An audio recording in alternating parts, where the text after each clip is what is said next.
Get ready for the countdown.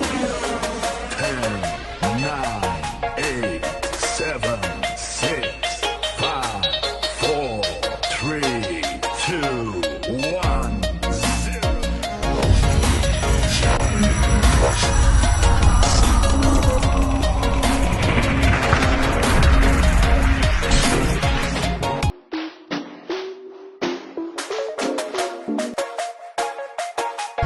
Perkenalkan, nama saya Aditya Sedamawan, umur 19 tahun, asal saya dari Midai, Natuna. Kesibukan sekarang saya sedang kuliah. Kenalkan, nama saya Jerian, asal saya dari Serasan, Kabupaten Natuna, umur saya 19 tahun. Kesibukan saya sekarang sedang berkuliah. Perkenalkan, nama saya Indra Kana, asal saya dari Moro Karimun, umur saya 19 tahun. Kesibukan saya sekarang adalah kuliah. Perkenalkan, nama saya Bagus Ferry Sumantri, asal dari Buru, Kabupaten Karimun, umur sekarang 19 tahun, kegiatan sedang kuliah. Perkenalkan, nama saya Hamdan Agustian, saya berasal dari Midai, Kabupaten Natuna, umur saya 18 tahun, kesibukan saya sekarang ini adalah kuliah. Sebelumnya pernah belajar kimia nggak? Kimia pernah waktu SMA, sama sekarang ini pernah. Saya pernah belajar kimia. Pernah, masih sampai sekarang. Pernah lah, bahkan sampai sekarang masih belajar kimia. Dulu pernah, sekarang pun masih belajar. Tahu nggak apa aja gas-gas yang ada di laut? Oksigen sama karbon dioksida mungkin. Yang saya tahu cuma ada oksigen. Kalau gas yang saya tahu sih O2 dan CO2. CO2 sih, sama oksigen, nitrogen barangkali. Karbon dioksida, oksigen, dan nitrogen kayaknya. Tahu nggak faktor perubah konsentrasi gas dalam air laut? Salinitas. Faktornya mungkin ada gelombang sama arus. Faktornya ada respirasi. Fotosintesis loh. Faktor pengubahnya itu Bang, ada suhu Bang. Tahu nggak alasannya? Alasan salinitas menjadi faktor pengaruh konsentrasi gas dalam air laut yaitu semakin meningkat salinitas di dalam air laut, maka semakin menurun daya larut gas dalam air laut tersebut. Itu sih Bang, menurut saya. Pada saat malam hari terjadinya proses respirasi yang dimana fitoplankton mengeluarkan CO2 dan kemudian memasukkannya ke dalam air laut. Itulah mengapa respirasi menjadi faktor yang mempengaruhi konsentrasi gas dalam air laut. Alasannya suhu dipengaruhi oleh cahaya dan kedalaman. Jika di perairan dangkal, suhu akan meningkat dan oksigen pun banyak. Sedangkan di kedalaman, suhu akan menurun dan oksigen pun akan berkurang. Penurunan suhu akan menurunkan daya air laut. Tetapi seiring dengan kenaikan suhu, kelarutan gas juga akan menurun.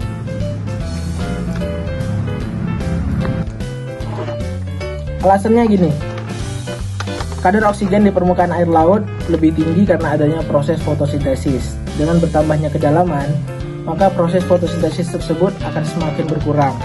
Maka terjadinya penurunan kadar oksigen terlarut. Itulah mengapa fotosintesis berpengaruh dalam konsentrasi gas di dalam air laut. Menurut saya, keberadaan gelombang dan arus akan meningkatkan pertukaran gas antara air laut dan atmosfer, sehingga hal tersebut mampu mempengaruhi konsentrasi gas dalam air laut.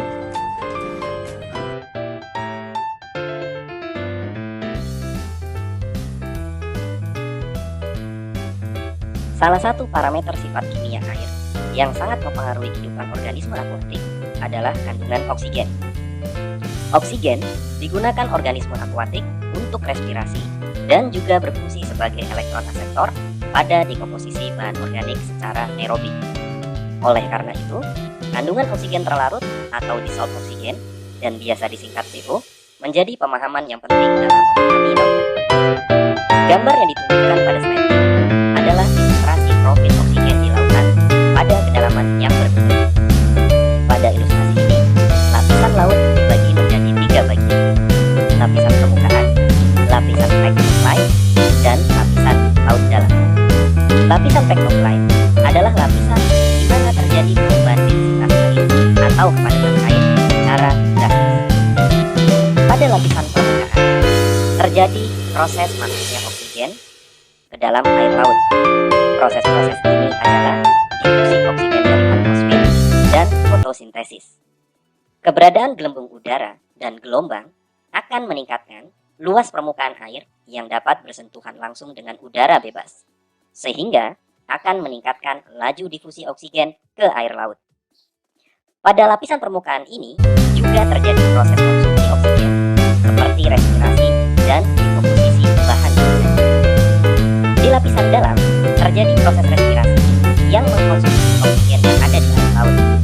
Dalam badan air di lapisan dalam ini juga terjadi penambahan oksigen yang dibawa oleh pergerakan massa air yang disebut dengan advection. Advection pada prinsipnya adalah pergerakan mekanik massa air. Dalam pergerakan ini, berbagai substansi yang terkandung dalam badan air akan terbawa bergerak. Dengan demikian, pergerakan massa air ini juga akan membawa oksigen di lapisan ini. Pada dasar lautan juga terjadi proses-proses yang mempengaruhi kandungan oksigen terlarut di lautan. Proses-proses ini antara lain adalah emanasi vulkanik, respirasi organisme bentik, dan dekomposisi. Pada proses emanasi vulkanik akan terpancar gas-gas seperti CO2 yang akan mempengaruhi kandungan gas terlarut di air laut. Respirasi dan dekomposisi akan mengkonsumsi oksigen terlarut yang ada di air laut. Secara umum, karakteristik oksigen dalam air laut adalah sebaran vertikal maksimum di lapisan permukaan, kemudian menurun sampai mencapai minimum. Setelah itu, akan meningkat kembali pada laut dalam. Pada bagian permukaan, terjadi kondisi supersaturasi. Dan di dasar laut, akan kembali tercipta lingkungan kaya akan oksigen. Faktor-faktor utama yang berpengaruh pada sebaran vertikal oksigen adalah kesetimbangan oksigen antara lapisan udara dan permukaan air, proses fotosintesis di subpermukaan, proses respirasi dan oksidasi, dan peningkatan oksigen dari sirkulasi air dasar atau air dalam. Slide ini menampilkan ilustrasi kandungan oksigen terlarut secara vertikal di lautan. Pada permukaan air, kandungan oksigen tinggi karena proses difusi oksigen dari udara ke permukaan air. Lalu terjadi peningkatan kandungan oksigen di lapisan subpermukaan sebagai hasil dari fotosintesis. Seiring dengan menurunnya proses difusi oksigen dan fotosintesis, maka terjadi penurunan kandungan oksigen seiring dengan penambahan kedalaman.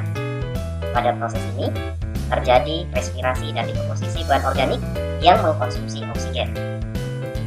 Maka, kandungan oksigen terlarut menurun sampai pada kondisi minimum. Lalu, kandungan oksigen terlarut di air kembali meningkat.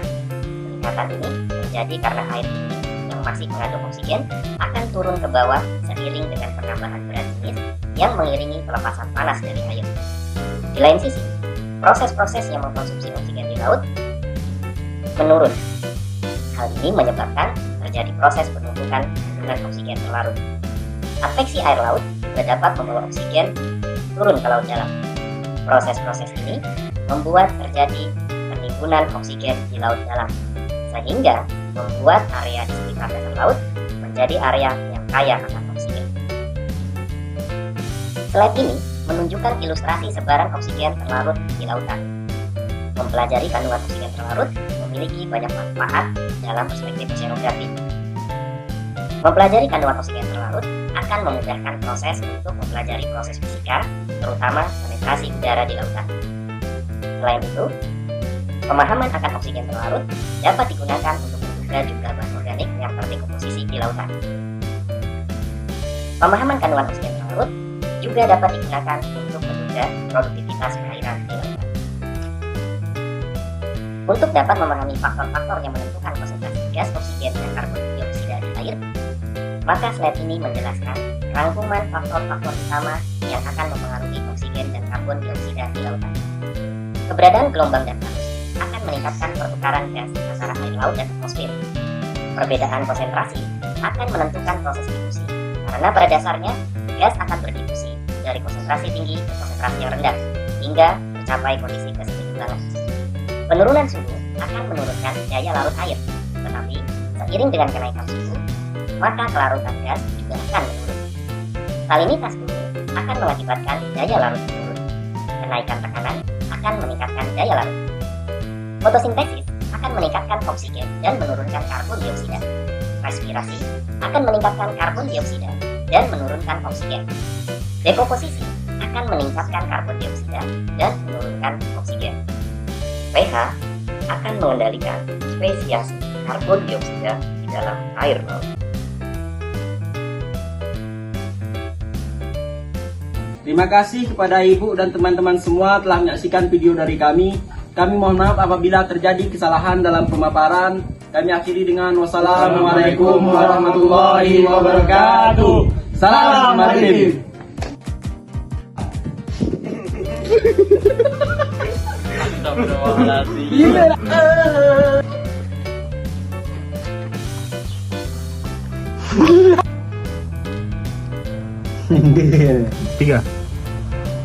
Kepanjangan tadi. Apa karena